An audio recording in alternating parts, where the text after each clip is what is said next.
Analyst KS Prasad గారు కూడా మనకు లైవ్లో ఉన్నారు. ముందుగా రమేష్ గారి దగ్గరికి వెళ్దాం. రమేష్ గారు, గుడ్ మార్నింగ్ అండి.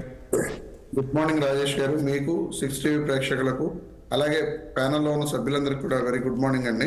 రమేష్ గారు, నేను ఇంతకుముందు అన్నట్లు లడ్డు లాంటి అవకాశం దొరికింది కానీ జగన్మోహన్ రెడ్డి అరెస్ట్ చేయడానికి, కానీ అలాంటి పని నేను చేయలేదు అనేది నిన్న ఆయన చెప్తూ ఉన్నారు.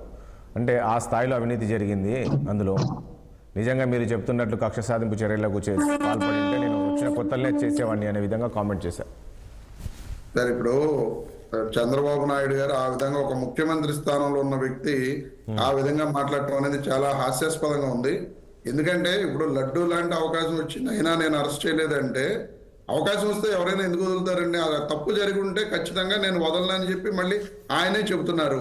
ఓ పక్కనేమో తప్పు జరిగి ఉంటే నేను వదలను, ఖచ్చితంగా చట్ట ప్రకారం తప్పులు ఎవరు చేశారో వాళ్ళందరి మీద కూడా నేను చట్ట ప్రకారం చర్యలు తీసుకుంటా అని చెప్పి ఓ పక్కన చెబుతూ, మళ్ళీ నాకు లడ్డు లాంటి అవకాశం వచ్చినా సరే నేను అరెస్ట్ చేయలేదు జగన్మోహన్ రెడ్డి గారు అని చెప్తూ ద్వంద్వ వైఖరితో ఆయన మాట్లాడటం అనేది చాలా హాస్యాస్పదంగా ఉంది. దీంట్లో ముఖ్యంగా మన అందరం కూడా అర్థం చేసుకోవాల్సిన విషయం, నిజంగా సెకీ ఒప్పందంలో జగన్మోహన్ రెడ్డి గారు తప్పు చేసి ఆ ఆధారాలు ఏమైనా తన దగ్గర ఉండి ఉంటే చంద్రబాబు నాయుడు గారి దగ్గర, ఎట్టి పరిస్థితుల్లో కూడా చంద్రబాబు నాయుడు గారు ఈ రాష్ట్ర ప్రజలందరికీ కూడా జగన్మోహన్ రెడ్డి గారు తప్పు చేశారు, ఇదిగో ఇన్ని కోట్ల రూపాయలు ఆయన దోచేశాడని చెప్పి చూపించడం కోసమైనా సరే ఖచ్చితంగా ఆయన్ని అరెస్ట్ చేసి జైలుకి పంపించి ఉండేవారు.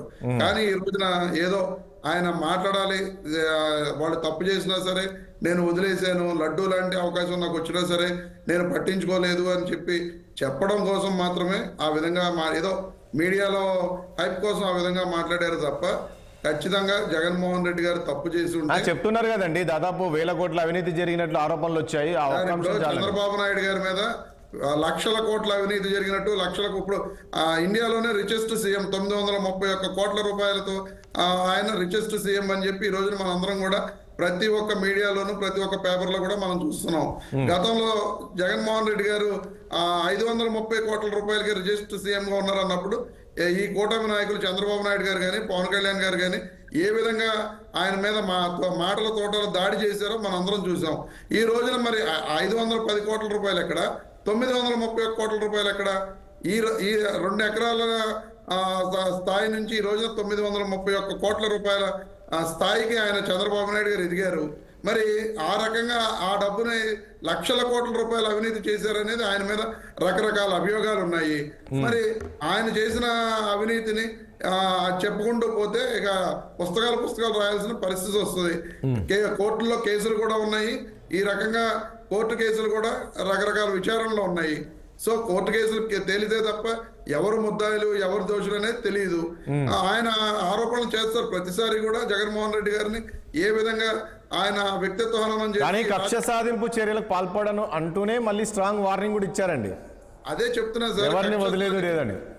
కక్ష సాధింపు చర్యలకు అదే ద్వంద్వ విధానాలతోటి మాట్లాడటం, ఆయన ఆ విధంగా మాట్లాడటం అనేది చాలా హాస్యాస్పదంగా ఉంది. ఆయన ఏం చెప్పారు? ఓ పక్కన నిజంగా నాకు లడ్డూ లాంటి అవకాశం వచ్చింది అయినా సరే నేను అరెస్ట్ చేయలేదు అంటారు. మరో పక్కనేమో తప్పు చేస్తేనేమో చట్ట ప్రకారం మేము చర్యలు తీసుకుంటాం, ఏ ఒక్కరిని వదిలిపెట్టను అంటారు. దాన్ని బట్టి అర్థమవుతుంది కదా ఆయన చెప్పేది రెండు రకాలు కూడా ఏది చేయరు ఆయన, అది చేయలేరు ఇటు. ఎందుకంటే జగన్మోహన్ రెడ్డి గారు ఎక్కడ తప్పు చేయలేరు, ఆయన ఎక్కడ కూడా దొరకరు, ఎటువంటి అరెస్టులు జరగవు. చట్ట ప్రకారం అరెస్టులు చేస్తాననేది కూడా తప్పే. ఎందుకంటే ఈ రోజున చట్ట ప్రకారం ఎవరైతే తప్పులు చేశారో వాళ్ళందరినీ అరెస్ట్ చేయాల్సిన పరిస్థితులు వస్తే మేము వైఎస్ఆర్ కాంగ్రెస్ పార్టీ తరఫున సోషల్ మీడియాలో తెలుగుదేశం పార్టీ వాళ్ళు కానీ జనసేన వాళ్ళు కానీ జగన్మోహన్ రెడ్డి గారి మీద లేదా మా నాయకుల మీద రకరకాల అబ్యూజింగ్ పోస్టులు పెడితే వాటన్నిటి మీద కూడా మేము కంప్లైంట్ చేయడం జరిగింది. అనేక జిల్లాల్లో జిల్లాల ఎస్పీలకు స్వయంగా వెళ్లి మా నాయకులు అక్కడ కంప్లైంట్స్ ఇవ్వడం జరిగింది. సోషల్ మీడియా యాక్టివిస్ట్ మీద కేసు కట్టలేదు, ఎవరిని కూడా తెలుగుదేశం పార్టీ జనసేన వాళ్ళని అరెస్ట్ చేసిన దాఖలాలు లేవు. రఫీ గారు వస్తాను మీ దగ్గర. రఫీ గారు ఏం చెప్తారు? ఎందుకు ఇంత మంచి అవకాశాన్ని ఎందుకు ముఖ్యమంత్రి గారు వదులుకున్నారు?